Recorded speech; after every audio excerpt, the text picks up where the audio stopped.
नमस्कार साथियों। Gandhar School of Art was one of the major school of art in the history of ancient India. It flourished and dwelled during the rule of which of the following dynasties in India. Basically Gandhar school of art जो है वो किसके time पर famous था? तो वो famous था Kushan dynasty का। किसके टाइम? कुषाण डायनेस्टी का। तो चलिए बात करते हैं आपकी कुषाण डायनेस्टी। पहले बात करते हैं आपकी कुषाण डायनेस्टी। तो ये है कुषाण डायनेस्टी। तो कुषाण डायनेस्टी के फाउंडर कौन है? कुषाण डायनेस्टी के आपके फाउंडर है जी, कुषाण डायनेस्टी के आपके फाउंडर है पुजुल हार्ड पीसेस। ठीक है, पुजुल खाड़ पीसेस। इंपॉर्टेंट बात ये है, कुषाण का फेमस किंग, कुषाण डायनेस्टी के फेमस किंग का नाम क्या है? उनका नाम है कनिष्क। कनिष्क का नाम है कनिष्क। इंपॉर्टेंट। ठीक है, अब कनिष्क के दरबार में कौन कौन बैठता था? एक तो थे अश्वघोषा। अश्वघोषा थे, इंपॉर्टेंट। अश्वघोषा ने क्या लिखी है? अश्वघोषा ने लिखी है बुद्ध चरित्रा। बुद्ध चरित्रा, इंपॉर्टेंट। और दूसरा इनके दरबार में कौन बैठता था? नागार्जुना। नागार्जुना, नागार्जुना, नागार्जुना लिखी है मध्य यमीक, मध्य यमीक सूत्रा, इंपॉर्टेंट। तीसरा बैठते थे चरक। काफी इंपॉर्टेंट नाम है जिनके दरबार में बैठते थे चरक। चरक को बोला जाता है फादर ऑफ इंडियन मेडिसिन। क्या बोला जाता था? Father of Indian medicine. ठीक है, उसके बाद कनिष्क ने सबसे इंपॉर्टेंट जो बात और है इंपॉर्टेंट, कनिष्क ने कराया था आपका फोर्थ बुद्धिस्ट काउंसिल। ये कब हुआ था? ये हुआ था 72 एडी। ये कहाँ पर हुआ था? इंपॉर्टेंट इसलिए है, ये हुआ था कुंडलवन, श्रीनगर। कहाँ हुआ था? कुंडलवन, श्रीनगर। ठीक है, चलिए। और उसके बाद ये था आपके बारे में, ये था किसके बारे में? और सबसे इंपॉर्टेंट बात, कनिष्क ने एक कंसेप्ट इंट्रोड्यूस करा था साका, साका संवाद। जो हम क्या है, कैलेंडर फॉलो करते हैं। क्या फॉलो करते हैं? कैलेंडर। वो किसका है? कनिष्क का। उसके बाद बात करते हैं आपकी, ये था आपका कनिष्क के बारे में जितना भी इंपॉर्टेंट। ठीक है, उसके बाद बात करते हैं जी सतवाहना डायनेस्टी। तो सतवाहना डायनेस्टी के फाउंडर कौन है? इनके फाउंडर है सिमुका। का नाम है सिमुका। इसके बारे में इतना इंपॉर्टेंट। उसके बाद आती है मौर्यन डायनेस्टी। ठीक है, मौर्यन डायनेस्टी। ठीक है, मौर्यन डायनेस्टी। अब मौर्यन डायनेस्टी के बारे में यहाँ पर आते हैं। मौर्यन डायनेस्टी, मौर्य हैं, मौर्यन डायनेस्टी के फाउंडर हैं। मौर्यन डायनेस्टी के आपके फाउंडर हैं जी चंद्रगुप्त, चंद्रगुप्त मौर्य। ठीक है, और मौर्यन डायनेस्टी में एक इंपॉर्टेंट इंसान है, उनका नाम है चाणक्य। तो चाणक्य को ही हम क्या बोलते हैं? कौटिल्य। तो फिर यहाँ इनको बोलते हैं जी विष्णुगुप्त, विष्णुगुप्त। चंद्रगुप्त मौर्य के बाद आते हैं आपके बिंदुसारा। बिंदुसारा के बाद आपके आते हैं अशोक, आता है अशोक।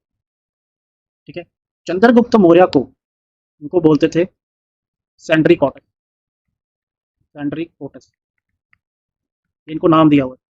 तो बिंदुसार को बोलते थे अमृत काल, अमृत काल। ठीक है, इनको नाम दिया हुआ।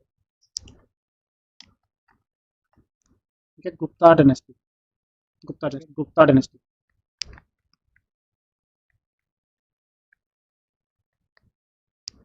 देखिए Gupta dynasty, Gupta dynasty start करते हैं दो किंग, दो राजा ने स्टार्ट करी। पहले थे श्रीगुप्त, श्रीगुप्ता, एंड सेकंड वन थे आपके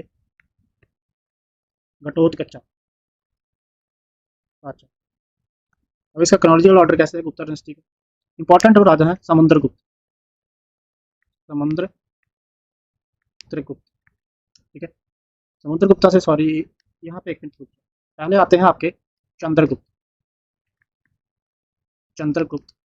ठीक है, चंद्रगुप्त फर्स्ट बोलते हैं। फिर आते हैं आपके समुद्रगुप्त, समुद्रगुप्त आते हैं। ठीक है, फिर उसके बाद आते हैं आपके चंद्रगुप्त सेकंड। ये फेमस राजा है चंद्रगुप्त, सेकंड। फिर उसके बाद आते हैं आपके कुमारगुप्त, और फिर आते हैं आपके सिकंदरगुप्त। कुमारगुप्त की बात करें, इन्होंने क्या बनाया, नालंदा यूनिवर्सिटी बनाई, ठीक है। चंद्रगुप्त सेकंड की बात करें, इनको टाइटल कौन सा मिला है, इनको टाइटल मिला है विक्रमादित्य, विक्रमादित्य, ठीक है। समुद्रगुप्त को क्या बोलते थे, नेपोलियन ऑफ इंडिया, और नेपोलियन ऑफ इंडिया ने किसने बोला, ये बोला बी ए स्मिथ ने, ये पेपर में एसएससी ने पूछा होगा, बी ए स्मिथ ने। चंद्रगुप्त फर्स्ट को हम बोलते थे महाराज अधिराज, महाअधिराज, महाअधिराज का इन्हें क्या मिला था, टाइटल में, ठीक है। और समुद्रगुप्ता को एक नाम और मिला था, लिच्छवी दोहित्रा, लिच्छवी दोहित्रा, लिच्छवी दोहित्रा इसे इन्हें इसलिए बोलते थे, चंद्रगुप्ता ने शादी की थी लिच्छवी की महारानी से, उनकी संतान पैदा हुई समुद्रगुप्त, इसलिए इन्हें क्या बोलते थे, लिच्छवी, ठीक है। तो ये था आपकी सारी डायनेस्टी आपकी एक्सप्लेन कर दी, ठीक है। चलिए अगला क्वेश्चन है ये, question number 37, which of the following political party belong to Kerala, तो इसका नाम, जो इसका आंसर है that is United Democratic Front, ये यूनाइटेड डेमोक्रेटिक फ्रंट। चलो बात करते हैं अब केरला की, बात करते हैं जी केरला, केरला, केरला की बात करें तो इसकी कैपिटल क्या है, केरला की कैपिटल है त्रिवंतपुरम, त्रिवेंद्रम, त्रिवंतपुरम, स्पेलिंग शायद मिस्टेक हो जाए, ये यहाँ पर आपका है 2 रॉकेट लॉन्चिंग स्टेशन है, Kumbha equatorial, Kumbha equatorial launching station, rocket launching station, Kumbha equatorial rocket launching station. दूसरा है यहाँ पर Vikram Sarabhai, Vikram Sarabhai space centre, space centre है, ठीक है। उसके बाद यहाँ पर आपका कथकली डांस, कथकली डांस है जी फेमस, ओणम फेस्टिवल यहाँ पर देखने को मिलेगा आपको, ओणम फेस्टिवल। फिर यहाँ पर जी silent valley national park, silent, silent valley national park, Periyar national park, Periyar national park, ठीक है। उसके बाद यहाँ पे पद्मम स्वामी, पद्मम स्वामी टेम्पल आपका यहाँ पर देखने को मिलता है, ठीक है। उसके बाद Bhimband lake, Bhimband lake, longest lake of India, वो भी केरला में है, लॉन्गेस्ट लेक ऑफ इंडिया वो भी कहाँ पर है जी, केरला में है, ठीक है। के बाद आपका क्या रह गया, हाँ जी, केरला में सबसे ज़्यादा रबर यहाँ पर पाया जाता है, केरला में पाया जाता है, और वर्ल्ड में, वर्ल्ड की बात करें तो थाईलैंड में पाया जाता है, ठीक है। और केरला में आपकी कार्डमम हिल्स, कार्डमम हिल्स, इलायची की पहाड़ी यहाँ पर है। उसके बाद केरला की बात करें तो केरला का हाईएस्ट लिटरेसी रेट है,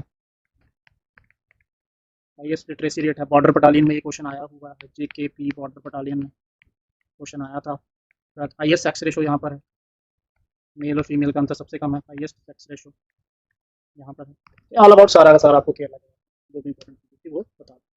where is Karakoram range located, pen की थोड़ी सी प्रॉब्लम है, काराकोरम रेंज लोकेटेड, तो काराकोरम रेंज कहाँ पर लोकेटेड है, तो भैया काराकोरम रेंज लोकेटेड है northern part of Jammu Kashmir, northern part of Jammu Kashmir. तो चलिए बात करते हैं काराकोरम रेंज, ठीक है। काराकोरम रेंज आपको पता होगा कहाँ पर है, ट्रांस हिमालयन रेंज में पड़ती है, ठीक है। बात करते हैं आपकी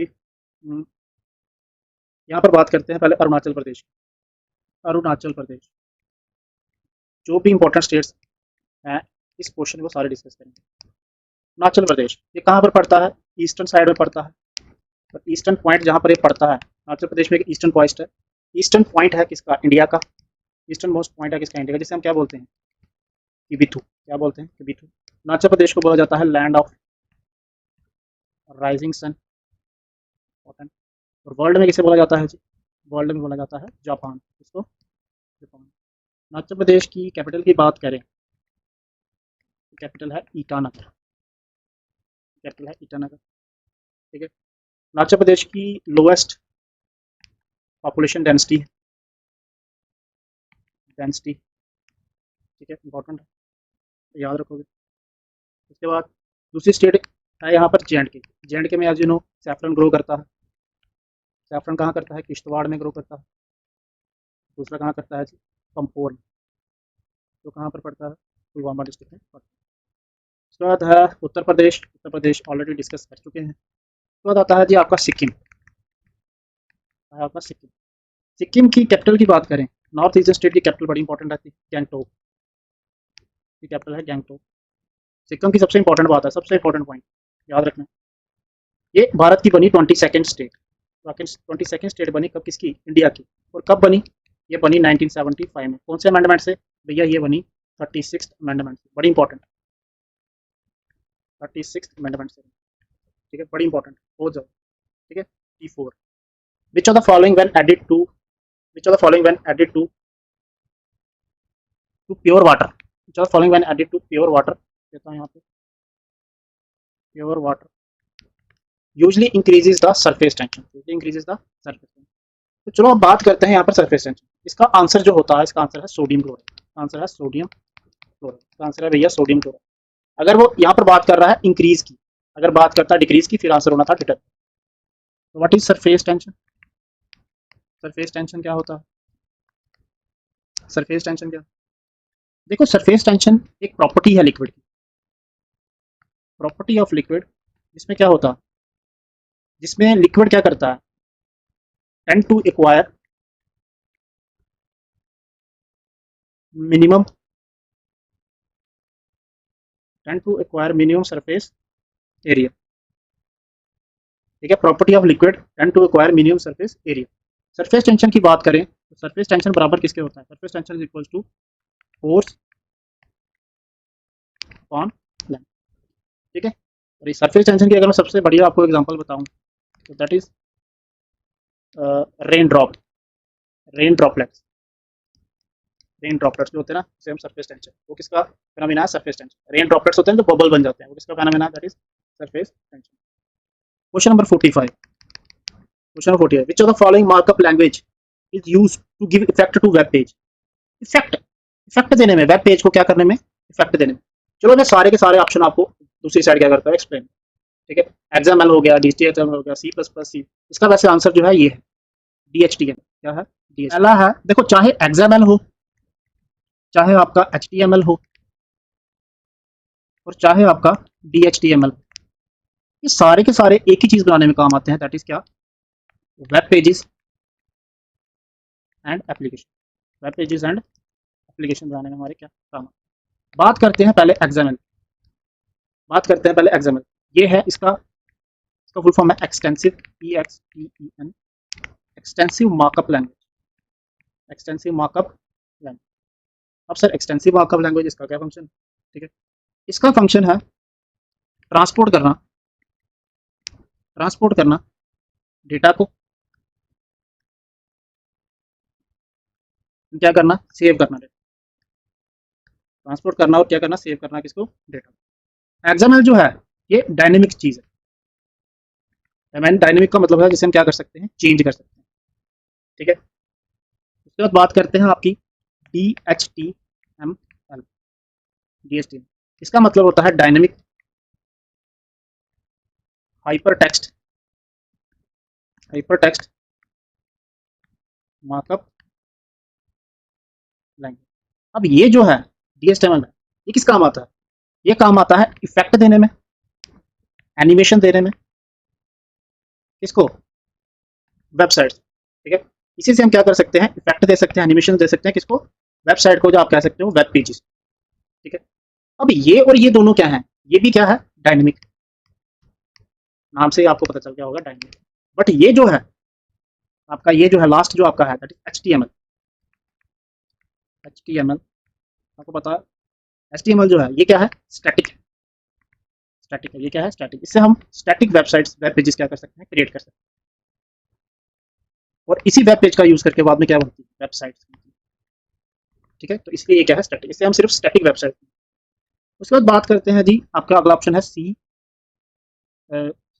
एंड C++। ये दोनों की दोनों ये क्या है? High level language, high level language, C and C. अब देखो सी जो है, सी बनाई थी डेनिस रिची, डेनिस रिची, ठीक है। सी को बनाने के लिए किसका यूज किया गया?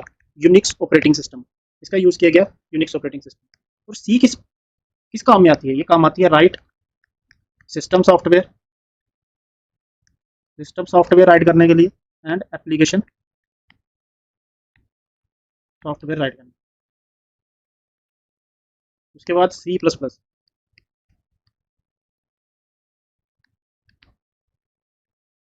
बी जॉन स्ट्राउप स्ट्रुप ने इससे बनाई है, ये बी जॉन स्ट्राउप स्ट्रुप ने।